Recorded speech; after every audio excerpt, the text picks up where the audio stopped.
Why do people think there needs to be more than happily ever after? That's a perfectly good ending. It's the most popular ending of all time. Well, you know what they say, familiarity breeds contempt. Happily ever after is the ideal we're told about in many a story. So often it takes the form of a prince and princess finding true love with one another. They dance to their heart's content and ride off into legend. Or do they? Relatively speaking, happily ever after is a more recent invention, especially in movies.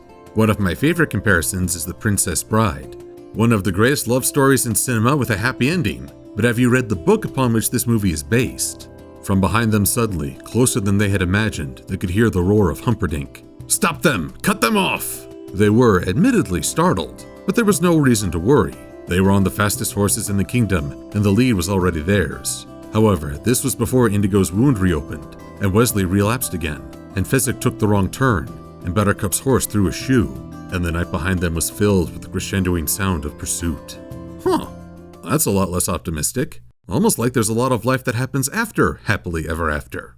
There does seem to be a lot of pushback against this phrase, oftentimes saying that it's entirely unrealistic. But is that criticism really warranted? Let's talk this over using Equestria's royal couple as an example. If you really love me, you'll be my friend. If you really want me, you won't pretend. If you really need me, you'll spare me from pain. You'll be there through the sunshine and rain. I think before diving in, we should look at how happily ever after might appear to the audience. At one end of the spectrum, it can feel like a reward for a hard-won victory. We tend to focus on happily ever after because everything that came before then was pretty dang unpleasant. You have cruel kings and queens who use their power to oppress the protagonists. They're in danger of losing their futures being trapped in the status quo. I think that's what we often fear from antagonists, fairy tale or otherwise. It's this idea that their victory leads to stagnation, that there will be no true future, no change, because the antagonist's true goal is to create a world that benefits them and then hold that as the norm without any option to change or grow. So we feel for our fairy tale couples as they struggle and suffer. We feel for them as they hit their low point and wonder how they can find a way to create a future. Maybe they have help from others. Twilight and company have rushed to Cadence and Shining Armor's aid many a time, and I don't begrudge them that help. Love is a curious thing because we as people are drawn to it, even though we might not be vested in the couple itself. We may not know the persons involved and have no idea what their future will entail. Yet we cheer when we see a public proposal. Case in point, a wonderful proposal at Nightmare Nights 2016.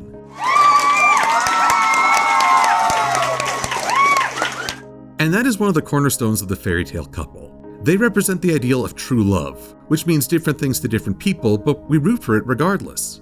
Which is why I have no trouble with the idea that many ponies would want to help Cadence and Shining Armor win and show that love, from both the couple and their friends, can conquer all.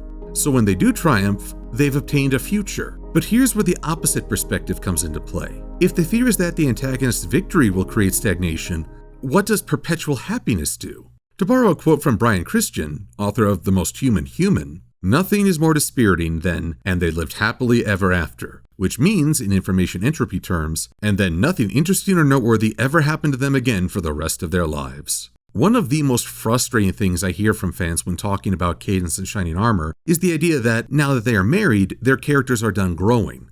That implies that marriage is an end rather than a new beginning. It's the same frustration I feel when people say that Rarity's story is done because she has earned boutiques in 2 cities, or that Rainbow's story is done because she became a Wonderbolt. Success in achieving a dream is not an end, it's a fresh challenge because now we have to figure out what to do with the next phase. That's why they're called character arcs.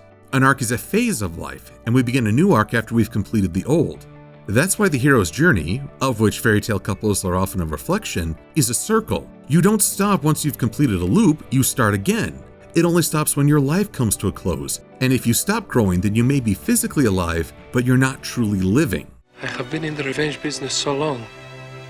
Now that it's over, I don't know what to do with the rest of my life. Have you ever considered piracy?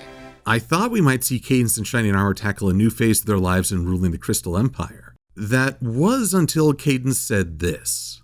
Life in the Crystal Empire is wonderful, but it's become a little predictable. Predictable means that there's no challenge involved, and with that comes a fear of stagnation. Now, make no mistake, Cadence and Shining Armor have never lacked for physical challenges. They've been tested and attacked multiple times. Cadence has been captured several times, and Shining Armor defeated many times over. So one can definitely say that plenty of interesting things have happened to them after their wedding. The question is how much these events have changed them. That's part of my frustration with Friends Forever number 30, the only time Cadence got the spotlight. Cadence faced doubt when she began to question what kind of image she presented as a princess and ruler. Unfortunately, we never got to see her experiment or grow into that role. She sank into depression, and the resolution came when Twilight stated to the audience that Cadence didn't need to change or grow. She was, in essence, already perfect. A better story for Cadence lay in the book Princess Cadence and the Spring Heart's Garden. In this story, Cadence is more proactive, but we see that she can lean too heavily on prophecy to show her the way, and her habit of finding the quick solution can backfire. While it's not stated that she's learned this lesson, it is implied, and I hope we can get to see future stories where she integrates these experiences. I'm also glad for Floryheart, who gave Shining Armor a chance to have some vulnerability. And confusing and amazing, but surprising too, you know? Now look at that face. Is that the face of a dude who is living in perpetual happiness? I think not, but that's not a bad thing. I'm thinking back to a video I did on happiness, and how the classical view was a judgment on a life that had ended rather than a continual state. One of the more cynical views on happily ever after is that it's a lie, and that it sets us up for disappointment. We've all been raised on television to believe that one day we'd all be millionaires and movie gods and rock stars, but we won't. We're slowly learning that fact. And we're very, very pissed off.